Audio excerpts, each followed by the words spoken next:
Hello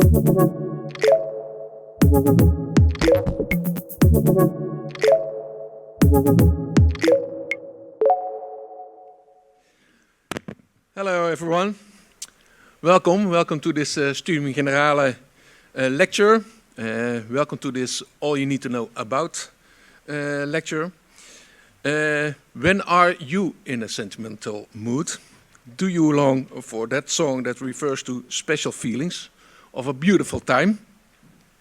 And what does that longing for the past mean for our pursuit of progress and for innovative music? Our guest speaker tells you everything you need to know about retromania, about nostalgia and pop music. We welcome Bram Peper. Here he is. He is a sociologist and he teaches sociology, social theory, gender, work-life issues, welfare states and sociology of work. He's active in various research areas, including nostalgia. And in his spare time, he is a fanatic DJ at Radio Delft, among others. And you know, I know he likes to play old school records, as you heard just a minute ago.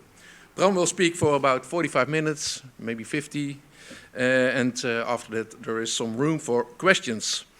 Bram, the floor is yours. Okay, thank you very much. Okay, welcome everybody. Thanks for being here. I hope I can live up to all the nice words of Has. The idea is that I talk about nostalgia and pop music. Yes, that's it. And basically, my central question for today is nostalgic longing in pop music a problem? But first of all, I'm going to discuss a couple of other things. To start with the idea of pop music and different tastes. Is there evidence for a retro trend in pop music or more in general?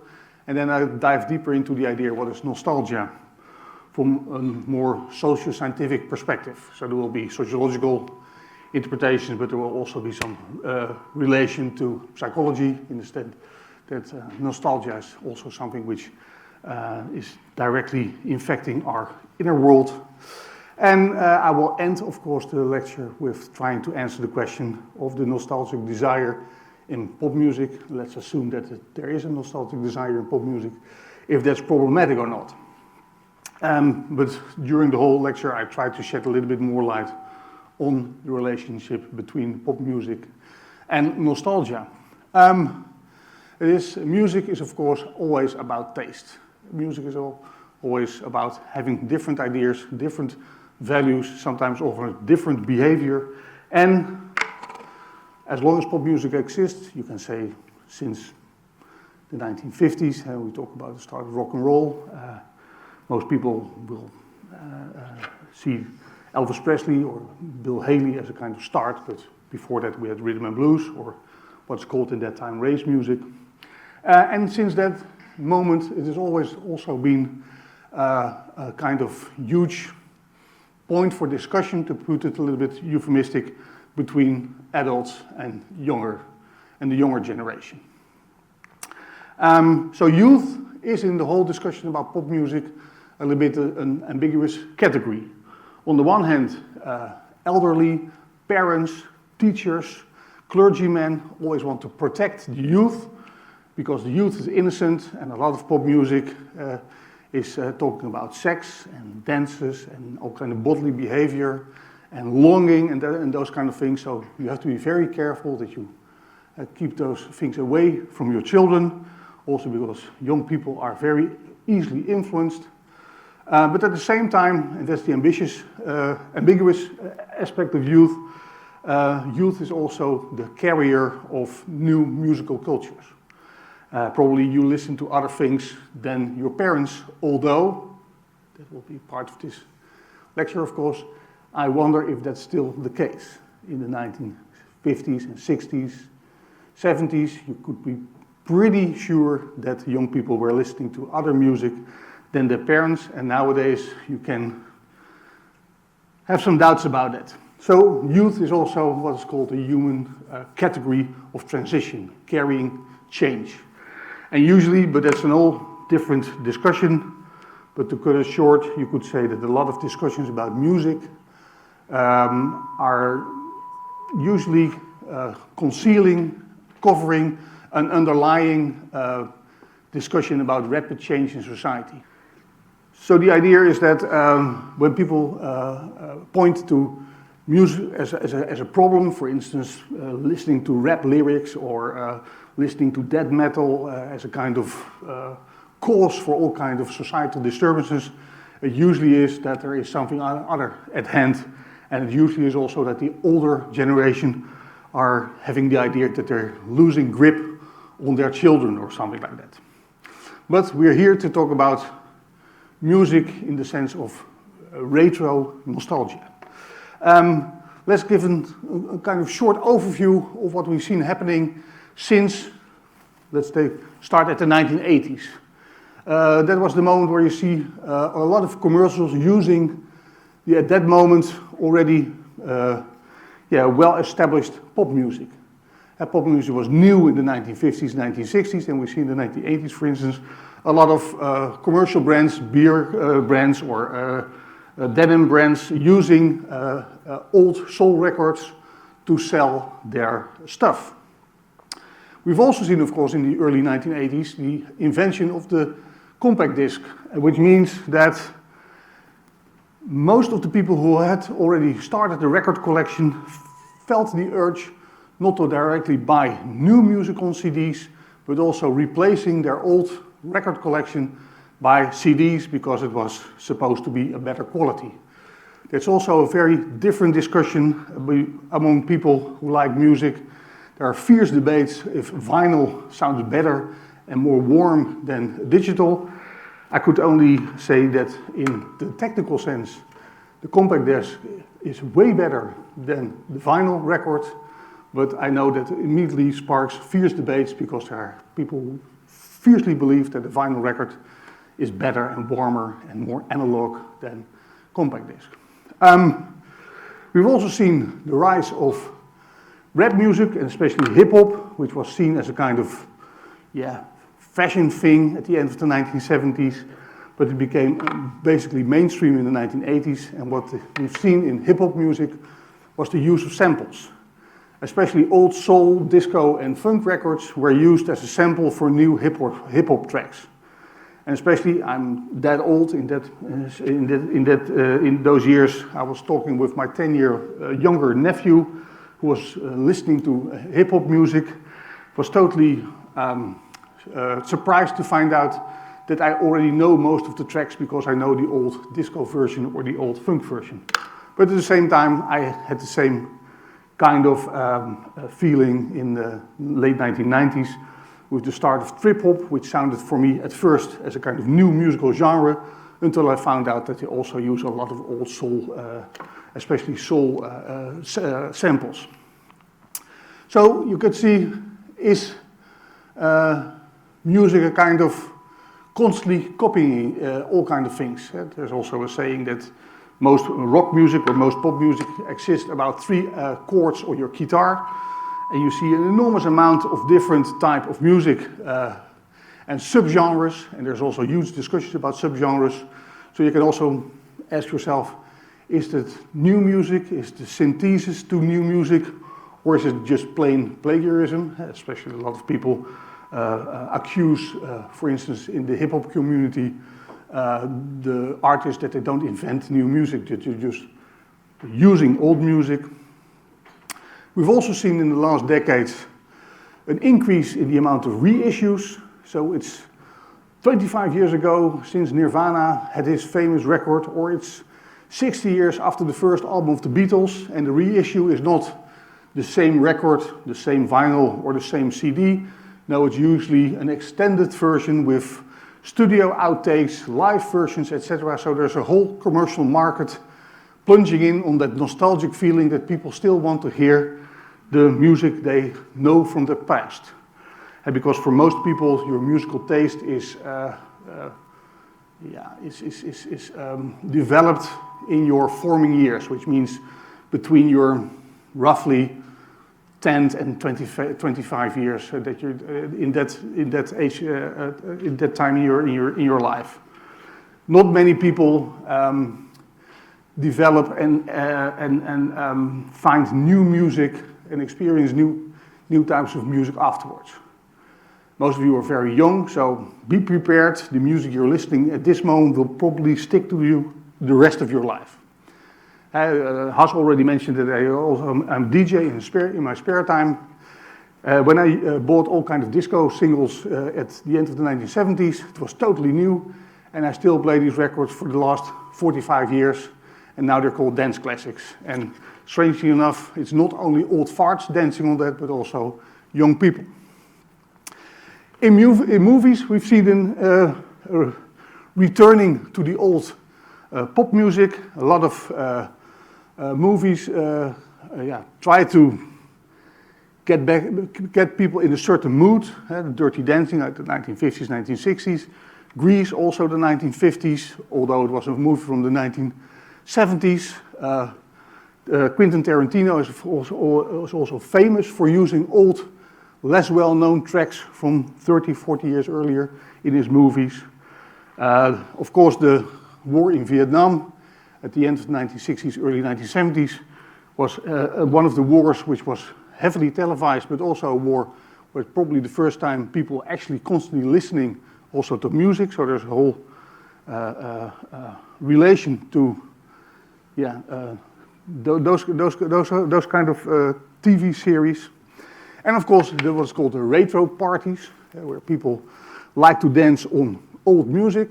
For instance, the 40 Up parties, meant for people from my age and above, at least above 40, dancing on the music you like to dance when you were a teenager. Let's Dance, the same kind of thing. Theme parties on soul music from Motown or disco or Saturday Night Fever. But it's not only harking back to the 1960s or 1970s. Nowadays you have I love the 70s, I love the 80s, and even I love the 10s. So basically you could say that when there's a new musical genre, within 15 or 20 years after the start of the genre, you will see a kind of retro trend that people are rediscovering that kind of music. And you also have people who just love all those types of music and go to parties where they play music from the 80s till the 10s, for instance. Gabber, one of the only real youth culture, specific youth cultures from the Netherlands, kind of hardcore, hardstyle music from the early 1990s, was at that moment very new, very focused on young people, is also celebrating his 25th year, which this is already a couple of years ago, where old people still dancing in Gabber style, which is perfectly all right when you're full of drugs and when you're 18, but it is also possible, thank you, when you are at least 40 or 45. Band reunions, a lot of bands say this was the end of the band, the Police quit, but no, they found a way to again start. Led Zeppelin, band of the early 1970s, was not there for a long time, did a reunion tour in the Netherlands. We know that there is a very famous Dutch reggae group called Doe Maar, which at least, I think, 3 times reinvented themselves by doing a reunion tour. Probably Bob Dylan is the most down-to-earth approach to this phenomenon, because he's talking about a never-ending tour. He is on tour since the 1960s. Musicals also hark back on all kind of musical sentiments, especially Mamma Mia, the musical well known for the use of ABBA music. And of course, in the contemporary setting, social media, TikTok, Netflix, Amazon Prime, games, where you see that a lot of those games use, and also television series, use old music, which then increasingly become popular again. The best example is probably Running Up That Hill from Kate Bush, which was a part of one of the episodes of Stranger Things, and then became, 40 years after it was released, a #1 hit in a lot of countries. Well, it was not a #1 in the 1980s when it was first released. And of course, the return of vinyl and the turntable. We changed from vinyl in the 1970s, 80s to cassettes, cheaper, and at a certain moment, the invention I already mentioned of the CD, better quality, more lasting quality. And then in the late 90s, early 2000s, the digitalization, the invention of the MP3, and at a certain moment also Spotify and streaming. But at a certain moment, people felt that they missed the idea of putting on a record, put the needle on the record. And there are even nowadays people who are returning to the cassette, which from a nostalgic point of view, I think, okay. And of course, everybody can do what he or she likes. But from an audio perspective, it's the worst choice you could make. Cassette has definitely the worst playback audio quality ever. So, but today there are people willing to pay at least €15 for a new album in a cassette style. That can only be if you're grown up together with Spotify, because Spotify is also a very bad audio quality. And also the nostalgic idea that you have to use a pencil to rewind your tape. I lived through the 70s and 80s. You don't want to do that. The nicest songs you have are just messed up in your cassette and you have to try to recover it. I'm very happy with digital music. But if you look at the sales overview, and there's a small animation I will show, then you also see how certain audio medium becomes popular and less popular. Let's go from the early 70s till now. The 70s was mainly the vinyl, LPs and singles, 45s. And then you see taping, home taping, cassettes. It was an easy way to get more music. The resurgence of the CD, the diminishing of vinyl, some music videos, and at a certain moment, at the end of the 90s, there's a slow start of digital downloads and later on streaming, which basically take over the position of the CDs at the early 2000s. But interesting here is that you slowly see the rise of vinyl, which in the last couple of years became even more important than compact disc, something which was never foreseen in the industry. And not because old people like me were, again, buying vinyl, no, young people starting to buy vinyl. So there is something about that nostalgic idea of music. Also, the record store almost diminished in the early 2000s with the streaming services, with Spotify. And before Spotify, you had Napster, so you could easily copy everything. So a lot of record stores and especially record chains were gone away because there was not enough people buying records anymore. But slowly they also researched, especially the smaller record stores. And when you look at the customers, it's not all old people with beards looking as audio nerds standing in a corner looking at a new pressing of the Led Zeppelin album. No, also a lot of young people buying Taylor Swift or Billie Eilish on album. And of course, if you like the idea of the record store, if you don't know it already, I would highly recommend High Fidelity, a movie from, I think, the late 1990s. It's about the extreme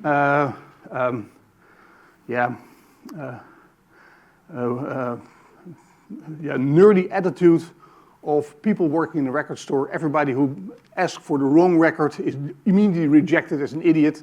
And again, that's not your experience nowadays because you can, with no problem, ask for an ABBA record or a Taylor Swift record in almost every record store. But in the late 1990s, the idea was if you don't ask for a specific blues record or something very specific, then you're just, people you don't have to take care anymore. A couple of days ago, I came to this term, tactile nostalgia, which was also new for me, not the idea behind it, but I didn't know it was called tactile nostalgia. A lot of people, especially young people, like the idea of feeling, touching vinyl again. Looking at the cover art of albums, not on the CD or on a small screen in your digital player, but having the actual album art. Also, people start rediscovering, I already mentioned, the cassette, for heaven's sake, but also the Polaroid photo apparatus and also movie cameras. A kind of longing for analog, which has to do with that a lot of people think that the digital world is almost infinite. If you put on a record, you have to, it is an actual deed, you listen for 20 minutes to a record, because if the record lasts longer than 20 minutes, the sound quality will deteriorate, so a record length is at the most 20 minutes per side. So you have to actually do something, while exchanging Spotify playlist or listening to a Spotify playlist has nothing to do with also how in the old days artists meant that their record should be heard. There was when records were brought on the market in the 1960s, 70s, and 80s. The idea was that there was a specific order how you listen to the record. There was a specific order between the ballads and the harder tracks, etc. But in a Spotify list, it's random. So is everything retro? Yeah, you could say next to music there's a lot retro. People like the idea of going back in time. And I hope in the second part of my talk to shed a little bit more light on what is the reason behind it. The main question for every academic, why? So we'll first go to the term nostalgia.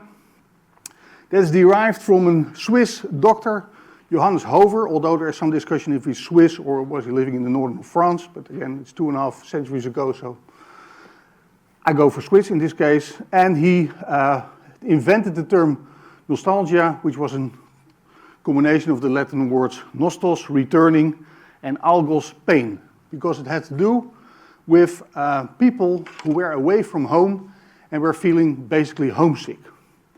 So sailors and soldiers were the people who are a long way from home and they're feeling not well at a certain moment. We nowadays will call it homesick, but at that moment it was characterized as a real disease. People started to weep, okay, that's doable, but also developing all kinds of fears. Insomnia, you couldn't sleep, and anorexia, all kinds of bodily reactions on being away from home for so long. So it was actually a diagnosed disease. And we see that in the 19th and especially the 20th century, the longing for a specific era, not for a specific place, becomes more and more important.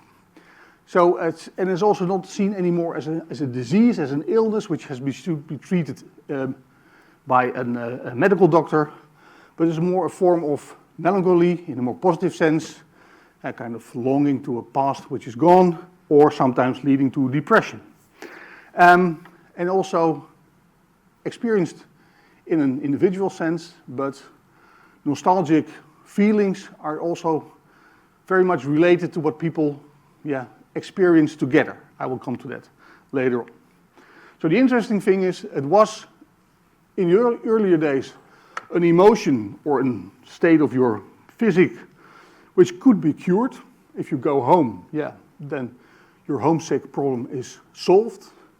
But it turned into something uncurable, namely longing to a specific time, which is already gone by.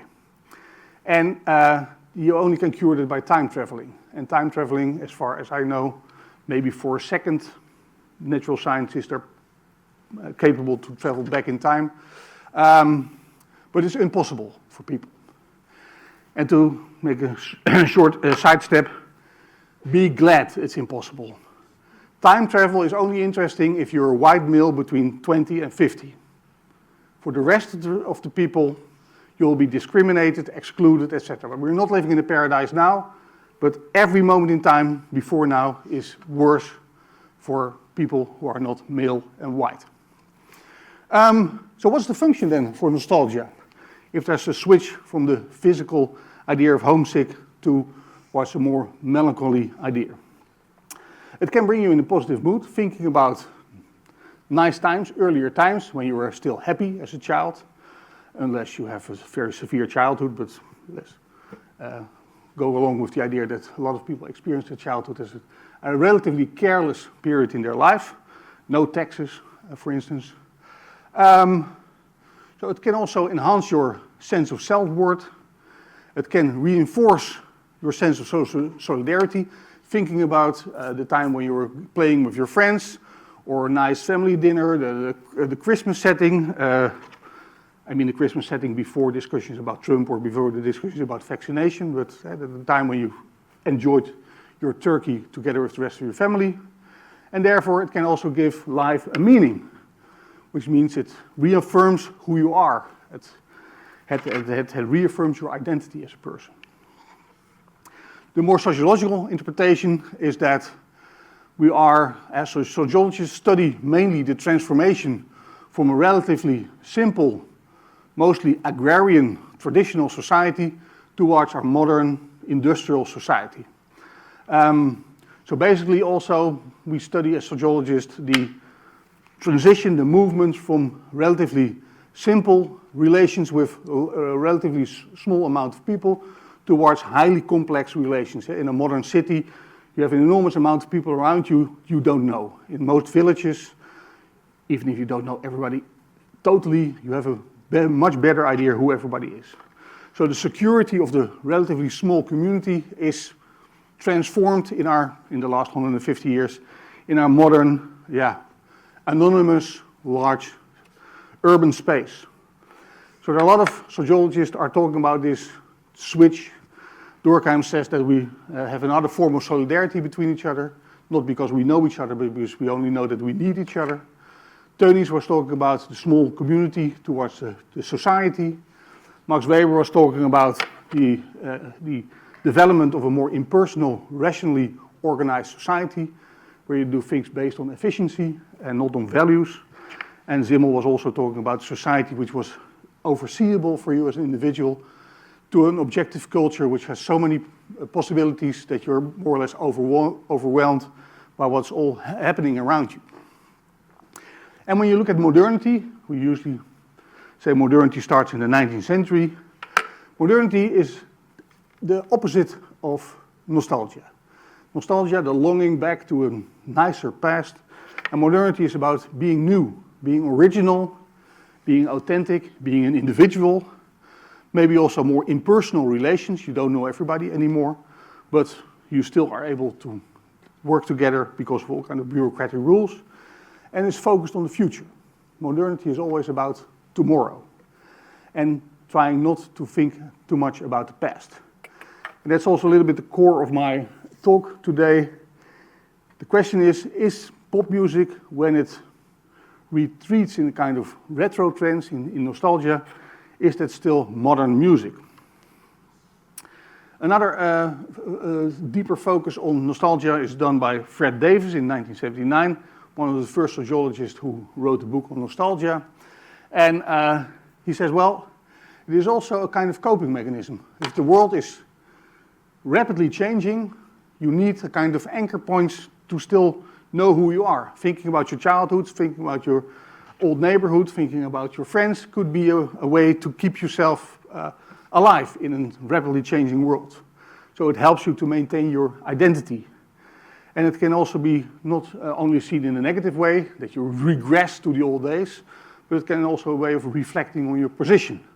Therefore, he says there are basically 3 levels of nostalgia. The simple one is just everything in the old days was better than now. That is a very, usually when you talk with your parents or with your grandparents or with your teachers, you will probably hear, in the old days it always was better. Students worked harder, they did more, they were more interested, they attended all the classes. It's not the case, but at least they let you believe that it's the case. The second one is that you are using nostalgia in a more reflexive way, which means that you are aware of the fact that you are maybe fantasizing a little bit about the past, that is not always that nice, but you use it to keep yourself afloat. And the last one is more for the social scientist, the fact that nostalgia is also showing a kind of social commentary. The moment that a lot of people retreat into nostalgic feelings, it might be the case that the world is changing very rapidly. It might be the case that people experience a lot of uncertainty and trying to grab to something they already knew from the past. And in this time and age, the deteriorating housing market, wars all over the world, huge discussions about alternative facts, etc. I can imagine that sometimes the past is more, has a more brighter perspective than looking at your daily future. So your personal nostalgia is of course based on your own experiences as a child or as a person, but you also have, and there we are more into the domain of the sociologist, a kind of shared memories, the collective nostalgia. And you remember all the vaccination, the COVID period. It was not a nice period, but you share that memory. Also, you might share the moment that you finally can go out again instead of staying at home, which is also a nice thing. 9/11 is of course not something nice to remember, but it might also remember you at a kind of collective feeling of that you are appalled by something. Cold War era could be the same. So there are things which are shared with a lot of people. And there's also things which trigger nostalgia. Changes in your life. For instance, when you graduate, you usually look back on your school career. Retirement, that's the moment you realize that you never have to teach any student again, but that you have to sit behind the flowers and wait until you die. Large political changes, but of course also sometimes the smell in the air or the sound of a piece of music. I don't know what your experience is, but some of the music I listened to from years ago can be used in any kind of situation. It doesn't directly connect me to a certain thing, but for instance, when I listen to Live in Paris or Supertramp, it immediately takes me back in time to the late 1970s, early 80s. So it's not consciously, unconsciously, when that music starts, I immediately travel back with a lot of feelings in my mental changes. So again, Davis came to the same conclusion. Nostalgia helps to anchor your identity, and it can also reinforce certain values. Oh yeah, it was so nice in the old days. What did we do together? What did we think was important at the moment? Taking care of each other, going to your family meetings, visiting your friends instead of just sending an app. Yes, okay, that's maybe a kind of reinforcing the value that you might want to spend less time on social media and just ring up your friend and have a nice evening. And of course, a midlife crisis as a moment of transition is a moment of nostalgic reflection. You finally realize that when you start playing sport, you will never reach the top anymore. And you're just doing it for fun. And not when you're young, you always have the idea, well, I like the sport, but I can also become a world champion. Well, after 30 or 40, forget it. And a lot of things are, become easier when you're old, but sometimes definitely not. So those kind of changes in your life are a moment where you can reflect, a moment of nostalgia. And as we've seen also earlier in this talk, pop culture is something which is, it lends itself especially to being a nostalgic medium, because it can recycle easily the past. Also, a lot of pop music, think about sampling, uses elements from the past to wave it into the future, or in a contemporary time. Especially when you listen to lyrics, that also is always referencing to usually memories that people have. Not so many people sing about the future. Maybe some krautrock like Kraftwerk, but most people are thinking about earlier times, remembering usually nice things about their life. For instance, if you look at Taylor Swift, Taylor Swift writes songs that reflect her own personal experience, but she writes it down in such a way that it also a kind of, the same kind of personal experiences as her generation or life cohort. It is a kind of emotional time capsule. As you look at the text of All Too Well, wind in my hair, I was there, I remember it all too well. It immediately draws you back to a certain moment in time. I always have to do a little bit effort for these kind of things because I listen to songs and to the lyrics as a musical instrument, so I never pay attention to the lyrics, but when I read the lyrics, I understand the nostalgic element. And even in Taylor Swift's case, to outsmart her record company, she started to re-record her old songs to become her, in charge of her own music.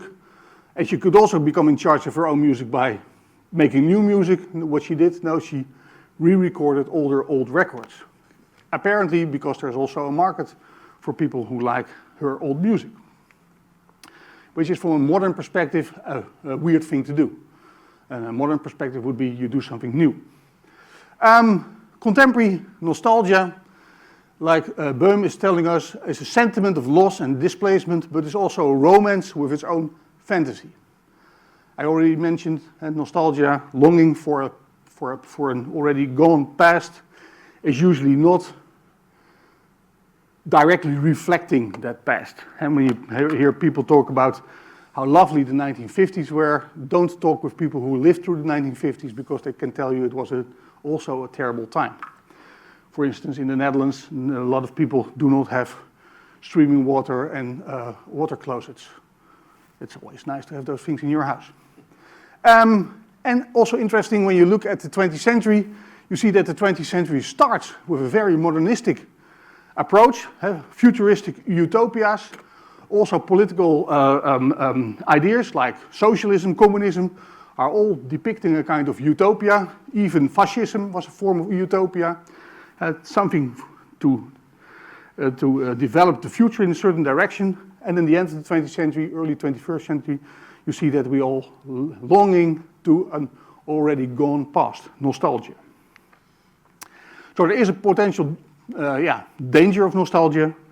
It can really distort reality if you really have the idea that your ideas about the past are correct. Usually, if you keep a diary or you check with newspapers from that time, you will see that life is a little bit more complex and a little bit more gray than that gloomy picture you have in your head.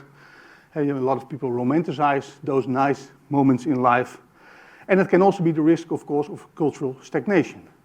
If you're constantly redoing the past, reusing samples, painting the same kind of paintings, there is no progress anymore. And of course, we can have a discussion if you need progress, but from a modern perspective, it's a weird thing to constantly retreat to something which is already done.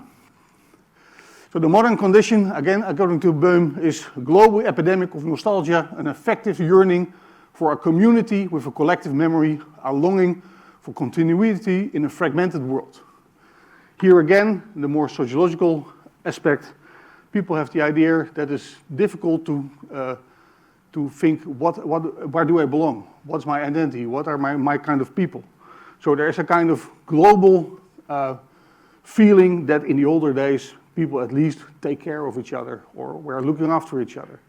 A kind of romanticizing of the past. Don't ask people from the 1940s, 50s, or 60s about how much they look after them. But still, in a lot of talk shows, people always talk in these kind of romantic ideas of how nice it was in the early days.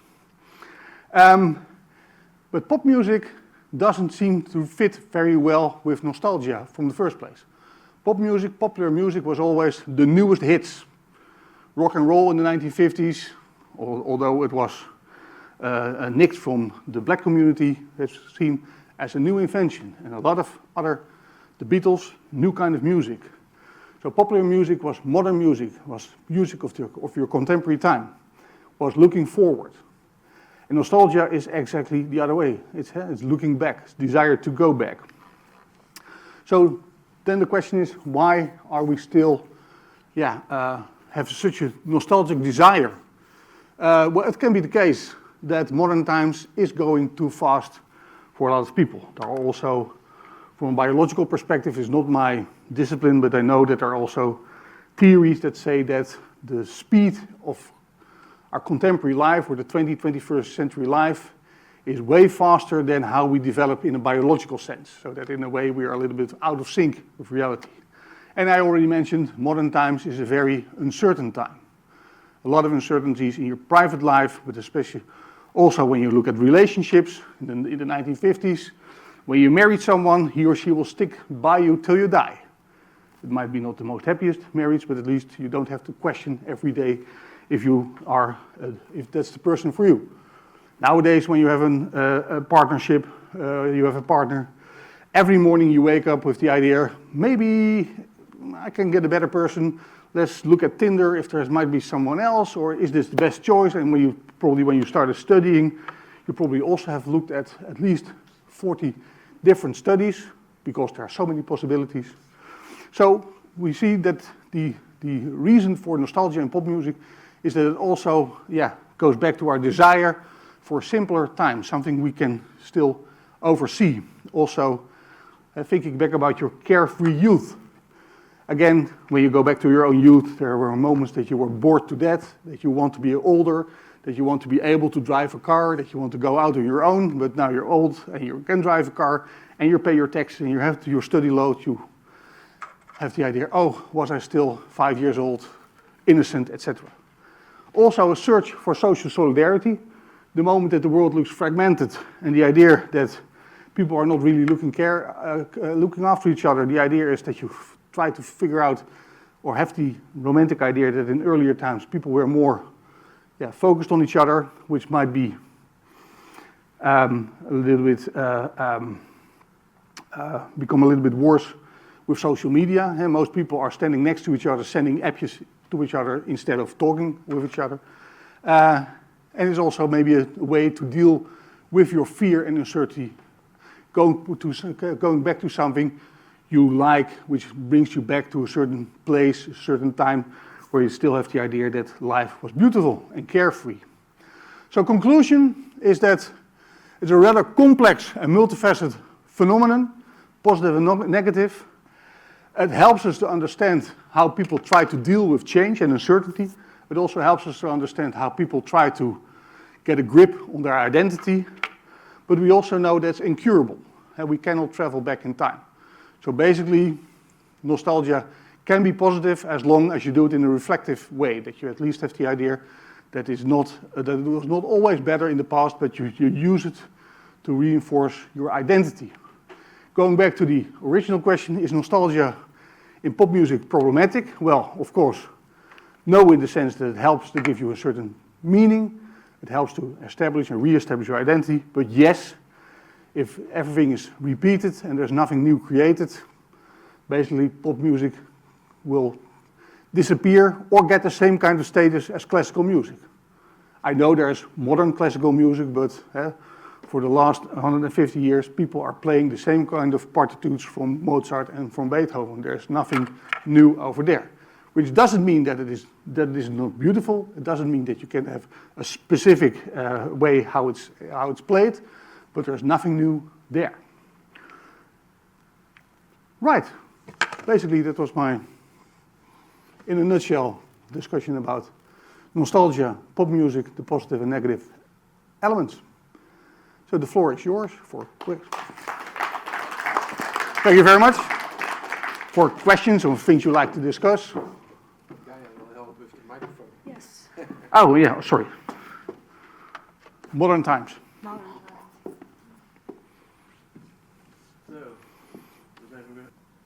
I have a question about sampling in music, because I've always wondered why it's so popular, given that if you use samples, there is a huge risk of being sued into oblivion for copyright law, and it also happens very frequently. So how do artists deal with that, or do they just accept that it's a possibility and they kind of take that into consideration when releasing it and calculating, okay, I'm going to lose this amount of money to this lawsuit? That's a good question. Basically, it happened more or less as a kind of new way to deal with. In the early, nowadays, you have sample machines, and in computers it's very easy. In the old days, you cut pieces of a tape and tape them together, and it was done for the first time, and nobody was caring about sampling. At a certain moment, the artists who were sampled were thinking, okay, but these people are earning money with my music, and then you get the whole discussion about copyright and lawsuits. And now what is usually done is when you want to sample something, you're going to clear it at first with the artist you want to use to sample, or you let it play by another artist, another musician. So they play the same music, but it's not the original music score. That's more difficult when you use voices, of course. So that is, and the other reason why people sample, people like things that are predictable. People like that they recognize something in music. If I play you something totally new, most of you will probably run out of here. And the same, if I tell you ideas that you have never heard of, you will think, hopefully someone's getting this person get into a mental institution. What we tell also in our lectures in academia is usually 70 to 80% you already know, but we try to give it a new kind of twist. So listening to new music, especially when you're older than 25, is also hard work. That's the reason why people stick usually to the music of their past, and nowadays it's even more easy for two reasons. A lot of the old music sampled, so you rehear it again in so-called new music, and there's an enormous market of reissues, so you can get all the music from the past easily, especially, of course, with the streaming services. Thank you. I think nostalgia is also a great business model. Yeah. Because you can address and reach multiple generations, also including the generations that have more money to spend on entertainment and leisure and concerts and vinyl and all stuff. And most younger generations have less money to spend. So by collaborating, like Dua Lipa collaborating with Elton John, you can reach more generations. Definitely. I think it's also a smart way to survive in a very difficult industry. Yeah, there's also a saying about my generation, Generation X. We first bought records, vinyl, then we changed that and bought cassettes, then we changed that and bought CDs, and also the same, still every time the same music.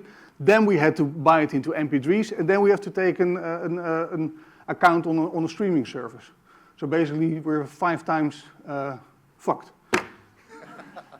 And making money with Spotify is pretty hard. There was an item by Arjen Lubach on this on TV. Yeah. So it's there are better. You can better use Tidal, or even better is Bandcamp. Then the artist gets more, but still, there's not so much money made by those streaming services, which also has as an effect that only the huge artists, the main artists like Taylor Swift or Billie Eilish, or so, getting almost all the attention. So there is less possibility for younger or for new groups to arise. Although technically it's much easier. You can make new music on your laptop. That's different than when in the old days you have to find out a bass player who is always late, and then find someone playing the drums and getting the real equipment and also taping the whole thing.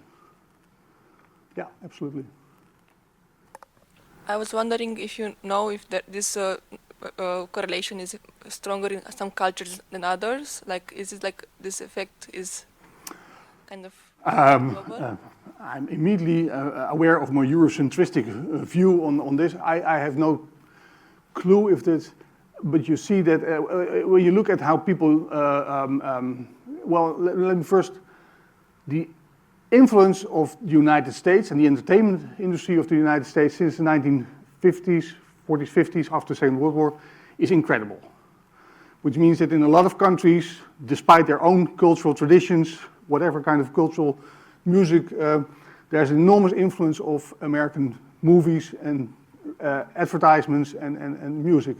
So in a sense, you will see this retro trend all over the world. But you can also sometimes people rediscover music from their own cultural heritage and trying to get that into, for instance, at a certain moment, there was the resurgence in the 1990s, early 2000s of music from the Balkan. Gypsy music, which became again in dance music also a new way of combining an old a nostalgia for that more sometimes a little bit sentimental, upbeat music, and bring it into a new spectrum. I saw some like trends that folk rock, folk pop, folk all this like the folk music comes back into nowadays and yes. It combines like new gender. It began with the singer-songwriters, and then you go more and more into the traditional folk music. For instance, the movie made about Bob Dylan, who is of course a traditional folk singer. I don't know if it was such a popular movie 20 years ago. Nowadays, much more people are focused on, and also looking for authentic voices, looking for originality and so on. which I found, it's another intermezzo, which I always found a little bit interesting, because modern times is focusing on being original, being yourself, having your own identity, but people are not sole persons. People are always part of a group. So on the one hand, we want to conform to the group, we want to listen to the same kind of music, we want to listen to all to Kate Bush because we all saw it in Stranger Things.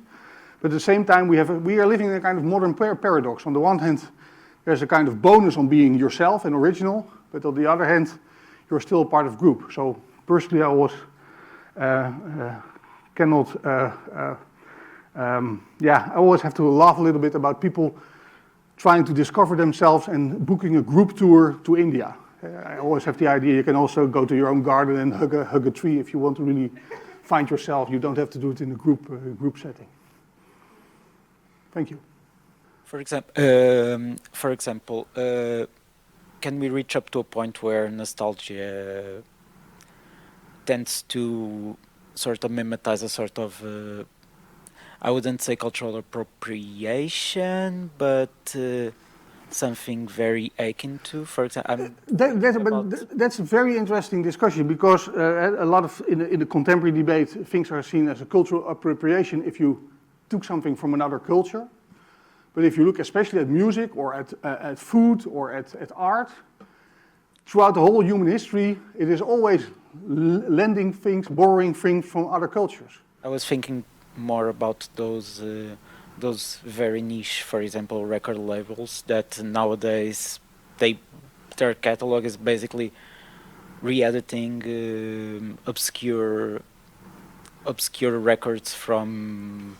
But that's also a little bit harking back to your question about, or a remark about commercialization. I mean, it's becoming much easier to do that, and there is a market. So nostalgia plays a role in the possibility to even exploit, to put it a little bit negative, to exploit even the most small record labels from the past. Okay, thank you. You're welcome. In the mid-century, last century, Yeah. were there also nostalgic feelings present, you could say, or was it more? I guess most people will have sometimes, when you reflect on your life, you sometimes have the idea that you had a relatively careless period in your life. And I can imagine that when you're living in the mid-century, which means around the Second World War, that you might think back about even the depression of the 1930s might be nicer than being in World War II. But you probably at that moment had a nostalgia for the swinging 20s. So I guess it's something which has always been part of human behavior, but we see now it's more extreme. It's also commercialized, and it's also standing opposite the modern idea of progress and going towards the future. And that makes it an interesting twist in this time frame. Do you think that the upsurgence of, again, buying vinyls and maybe also the cassettes can also be seen as some kind of counter movement against the idea that we now have a lot of subscription-based things like Spotify definitely. also, and that we don't actually own anything anymore, and that's kind of a counter movement to actually own something again. It is a combination of rediscovering, especially when you're younger, rediscovering old music, which also sounds nice. I mean, that is, for you it's new. If you're younger, you discover. It is having something real. Think about power cut in Spain and Portugal last week. I mean, they are nowhere with your Spotify list or your Tidal. And it's also what is called the tactile nostalgia, the idea that you have something in your hand, that you can feel it, and also the whole ritual of putting on a record, sitting in your chair, listening to it instead of just zipping through a playlist and not really paying attention. And when you put the record on, you know it's there for 20 minutes, so you know you can take some time to listen to it. It's totally different than the eternal social media scrolling, which has no end and goes everywhere. You make a specific choice to listen to something, and that is opposite in our almost boundaryless culture we're living now. So I can imagine that it would be also like a lot of young people starting to re-evaluate or knitting or things like that. which is also something used to be, especially when I was young, that's what your grandmother's doing. And nowadays a lot of young people are also knitting or even spinning their own wool, etc. It's going back to a more simplified, analog, in a steadier pace than our constantly whirlwind of choices you have in the rest of the society. Thank you. You're welcome. Would you say that we are afraid of the future? I don't think we're afraid. When you talk about uncertainty, you might be afraid. What's happening in geopolitical sense is afraid. Also, political movements can also be linked to nostalgia. Making America great again is harking back to a kind of early 20th century pioneer idea of the Americans, which has nothing to do with what happened at that time. But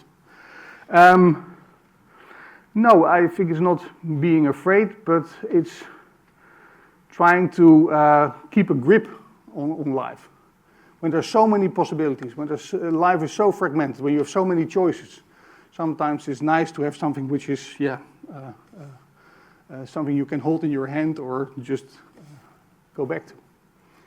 If that's the best solution, I mean, if you lock yourself out for any new things in life, if you lock yourself out from modern politics or whatever, okay, then it might be problematic. But I can imagine that it's sometimes nice to isolate yourself a little bit from the abundance of modern life. This might be more of a niche question, but we've already seen huge pop artists like Lady Gaga and Miley Cyrus releasing new music, and it's generally been a success for them. But when Katy Perry does it, people don't like it, and they say, no, I don't want Katy to release new music. I want her to stay in the 2010s where she belongs. So why does she flop, whereas all of these others succeed? Some people are more likable or what, but the question you ask is basically already harking back to the earlier pop and rock bands. Fans who listen to the first record always want, that's the idea that we want something predictable, want that they play something more or less the same. Most bands are struggling with the second or the third record because they want at a certain moment to do something else, and they know that a lot of the fans will say, well, hey, that's not the band I was listening to, what's happening here? And apparently by people like Lady Gaga, which I can imagine, also shows a kind of, I'm constantly changing and I'm moving and I'm doing things differently. So for their fans, it's probably quite normal to accept that something is totally different. And they probably don't think that is normal or more that belongs to Katy Perry. Katy Perry should stay in their pocket. ABBA also doesn't have to start making drum and bass. ABBA should make ABBA music. In a hologram. In a hologram, yes, because they also want to keep the things alive that pop music belongs to people from 15 to 40 and not over that. So they're holograms now, you're right. I mean, if I can very quickly add a point to that. I mean, if you compare the new song from Lady Gaga to like the stuff that she did for the movie that she was in, her new songs are kind of more similar to what she used to make.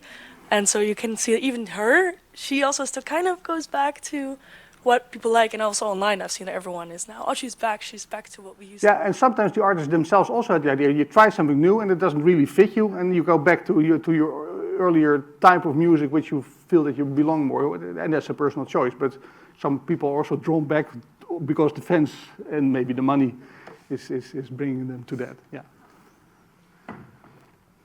Okay, thank you, Bram, You're welcome. For your lecture, and keep your mail updated, because we will announce new lectures and symposia and performances and so on at Studium Generale. And thank you for being here. Bye.